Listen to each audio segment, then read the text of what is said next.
ನನ್ನೆಲ್ಲ ಪ್ರೀತಿಯ ವೀಕ್ಷಕರಿಗೆ ನನ್ನ ಪ್ರೀತಿಯ ನಮಸ್ಕಾರಗಳು. ನಮ್ಮ ಚಾನಲ್ನ ಇದೇ ಮೊದಲು ನೋಡ್ತಾ ಇದ್ದೀರಾ ಅಂದರೆ ದಯವಿಟ್ಟು ಸಬ್ಸ್ಕ್ರೈಬ್ ಮಾಡ್ಕೊಳ್ಳಿ ಫ್ರೆಂಡ್ಸ್. ಮುಂಚೆಯಿಂದ ನೋಡ್ತಾ ಇದ್ದೀರಾ, ಇನ್ನೂ ಸಬ್ಸ್ಕ್ರೈಬ್ ಮಾಡ್ಕೊಂಡಿಲ್ಲ ಅಂದರೆ ದಯವಿಟ್ಟು ಸಬ್ಸ್ಕ್ರೈಬ್ ಮಾಡ್ಕೊಳ್ಳಿ ಫ್ರೆಂಡ್ಸ್, ಸಪೋರ್ಟ್ ಮಾಡಿ.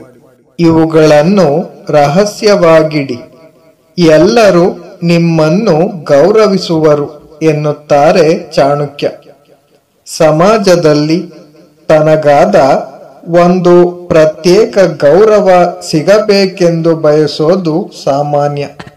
ನಿಮಗೆ ಸಮಾಜದಲ್ಲಿ ಸ್ಥಾನಮಾನ ಹಾಗೂ ಗೌರವ ದೊರೆಯಬೇಕೆಂದರೆ ಈ 3 ವಿಚಾರಗಳನ್ನು ರಹಸ್ಯವಾಗಿಡಬೇಕೆಂದು ಆಚಾರ್ಯ ಚಾಣಕ್ಯರು ಹೇಳಿದ್ದಾರೆ. ಯಾವ ವಿಚಾರಗಳನ್ನು ರಹಸ್ಯವಾಗಿಟ್ಟರೆ ಸಮಾಜದಲ್ಲಿ ಗೌರವ ಸಿಗುತ್ತೆ? ಆಚಾರ್ಯ ಚಾಣಕ್ಯರು ತಮ್ಮ ಜೀವನದ ಅನುಭವ ಮತ್ತು ಜ್ಞಾನದ ಆಧಾರದ ಮೇಲೆ ಅನುಸರಿಸಿದ ವಿಷಯಗಳನ್ನು ಅಥವಾ ಅದರಿಂದ ಕಲಿತ ಪಾಠವನ್ನು ತಮ್ಮ ಚಾಣಕ್ಯ ನೀತಿಯ ಮೂಲಕ ಸಾರ್ವಜನಿಕರೊಂದಿಗೆ ಹಂಚಿಕೊಂಡಿದ್ದಾರೆ. ಚಾಣಕ್ಯ ನೀತಿಯಲ್ಲಿನ ವಿಚಾರಗಳನ್ನು ನಾವು ಅನುಸರಿಸುವುದರಿಂದ ನಮ್ಮ ಜೀವನದಲ್ಲಿ ಸಂತೋಷ, ಸಮೃದ್ಧ ಮತ್ತು ಗೌರವಯುತವಾದ ಅಂಶಗಳು ದೊರೆಯುತ್ತದೆ. ಚಾಣಕ್ಯರು ಎಲ್ಲ ಕ್ಷೇತ್ರದಲ್ಲೂ ತಮ್ಮ ಜ್ಞಾನವನ್ನು ನೀಡಿದ್ದಾರೆ. ಜೀವನದಲ್ಲಿ ಚಾಣಕ್ಯರ ನೀತಿಗಳನ್ನು ಅಳವಡಿಸಿಕೊಂಡರೆ ನೀವು ಪ್ರಗತಿಯ ಮೆಟ್ಟಿಲುಗಳನ್ನು ಏರಬಹುದು, ಸಂತೋಷದ ಜೀವನವನ್ನು ನಡೆಸಬಹುದು ಮತ್ತು ಸಮಾಜದಲ್ಲಿ ಗೌರವ ಮತ್ತು ಪ್ರತಿಷ್ಠೆಯನ್ನು ಪಡೆಯಬಹುದು. ಮನುಷ್ಯನನ್ನು ಸಮಾಜ ಜೀವಿ ಎಂದು ಕರೆಯಲಾಗುತ್ತದೆ, ಏಕೆಂದರೆ ಮನುಷ್ಯನು ಸಮಾಜದಲ್ಲಿ ಪ್ರಮುಖ ವ್ಯಕ್ತಿಯಾಗಿ ವಾಸಿಸುತ್ತಾನೆ. ಆದ್ದರಿಂದ ಅವನು ಕೇವಲ ತನ್ನ ಕುಟುಂಬದಲ್ಲಿ ಗೌರವವನ್ನು ಪಡೆದುಕೊಂಡರೆ ಸಾಲದು, ಸಮಾಜದ ಪ್ರತಿಯೊಬ್ಬರಿಂದಲೂ ಗೌರವವನ್ನು ಪಡೆದುಕೊಳ್ಳಬೇಕು. ಸಮಾಜದಲ್ಲಿ ಗೌರವ ಪಡೆಯಲು ಇವುಗಳನ್ನು ರಹಸ್ಯವಾಗಿಟ್ಟುಕೊಳ್ಳಿ. ಮೊದಲನೆಯದು ಕೌಟುಂಬಿಕ ವಿಚಾರಗಳು. ಪ್ರತಿಯೊಬ್ಬ ಪುರುಷನು ತನ್ನ ಕೌಟುಂಬಿಕ ವಿಚಾರಗಳನ್ನು ಹಾಗೂ ತನ್ನ ಪತ್ನಿಗೆ ಸಂಬಂಧಿಸಿದ ವಿಚಾರಗಳನ್ನು ರಹಸ್ಯವಾಗಿಟ್ಟುಕೊಳ್ಳುವುದರಿಂದ ಸಮಾಜದಲ್ಲಿ ಗೌರವವನ್ನು ಪಡೆದುಕೊಳ್ಳುತ್ತಾನೆ. ಕೌಟುಂಬಿಕ ವಿವಾದಗಳು ಅಥವಾ ಮನೆಗೆ ಸಂಬಂಧಿಸಿದ ಯಾವುದೇ ವಿಷಯವನ್ನು ಪುರುಷರು ಎಂದಿಗೂ ಹೊರಗಿನವರಿಗೆ ಹಂಚಿಕೊಳ್ಳಲು ಹೋಗಬಾರದು.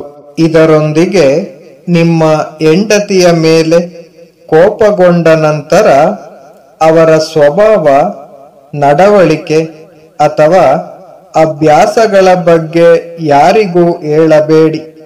ನೀವು ಈ ವಿಷಯಗಳನ್ನು ಹಂಚಿಕೊಂಡರೆ ಆ ಕ್ಷಣದಲ್ಲಿ ನಿಮಗೆ ಅದರ ಪರಿಣಾಮ ತಿಳಿಯದೇ ಇದ್ದರೂ ಸಮಯ ಕಳೆದಂತೆ ಅದರ ಪರಿಣಾಮವನ್ನು ನೀವು ಅನುಭವಿಸುತ್ತೀರಿ ಎಂಬುದನ್ನು ನೆನಪಿನಲ್ಲಿಟ್ಟುಕೊಳ್ಳಿ. ಎರಡನೆಯದು ಅವಮಾನಗಳನ್ನು ಯಾರಿಗೂ ಹೇಳದಿರಿ. ಯಾವುದೋ ಒಂದು ವಿಚಾರಕ್ಕಾಗಿ ಯಾರಾದರೂ ನಿಮಗೆ ಅವಮಾನ ಮಾಡಿದ್ದರೆ ಅದನ್ನು ನೀವು ಇತರರೊಂದಿಗೆ ಹಂಚಿಕೊಳ್ಳಲು ಹೋಗದಿರಿ.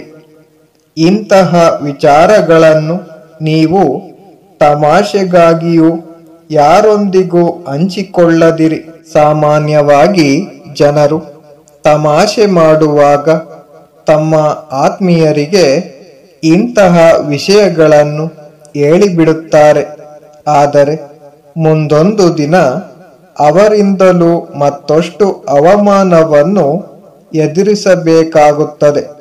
ಹಾಗಾಗಿ ನಿಮಗೆ ಯಾರಾದರೂ ಅವಮಾನ ಮಾಡಿದ್ದರೆ ಅದನ್ನು ಯಾರೊಂದಿಗೂ ಹಂಚಿಕೊಳ್ಳಲು ಹೋಗದಿರಿ. ಮೂರನೆಯದು, ಹಣದ ವಿಷಯವನ್ನು ರಹಸ್ಯವಾಗಿಡಿ. ಹಣವು ಓರ್ವ ವ್ಯಕ್ತಿಯ ಜೀವನವನ್ನು ಅರ್ಥಪೂರ್ಣವನ್ನಾಗಿಸುತ್ತದೆ. ಪ್ರಸ್ತುತ ಪ್ರಪಂಚದಲ್ಲಿ ಹಣವೇ ಎಲ್ಲದರ ಶಕ್ತಿಯಾಗಿದೆ ಹಾಗೂ ವ್ಯಕ್ತಿಯ ಜೀವನದ ಒಂದು ಭಾಗವಾಗಿದೆ. ಈ ಕಾರಣಕ್ಕಾಗಿ ನಿಮ್ಮ ಹಣಕಾಸಿನ ಪರಿಸ್ಥಿತಿ ಅಥವಾ ಹಣಕ್ಕೆ ಸಂಬಂಧಿಸಿದ ಸಮಸ್ಯೆಗಳನ್ನು ಯಾರೊಂದಿಗೂ ಹೇಳಿಕೊಳ್ಳದಿರಿ.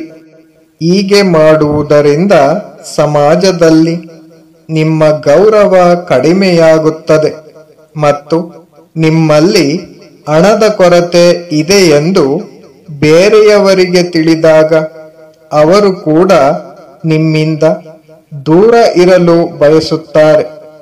ಹಣ ಇಲ್ಲದಿದ್ದರೆ ಮಾತ್ರವಲ್ಲ, ಹಣ ಇದ್ದರೂ ಆ ವಿಚಾರವನ್ನು ಇತರರಿಗೆ ತಿಳಿಸದಿರಿ.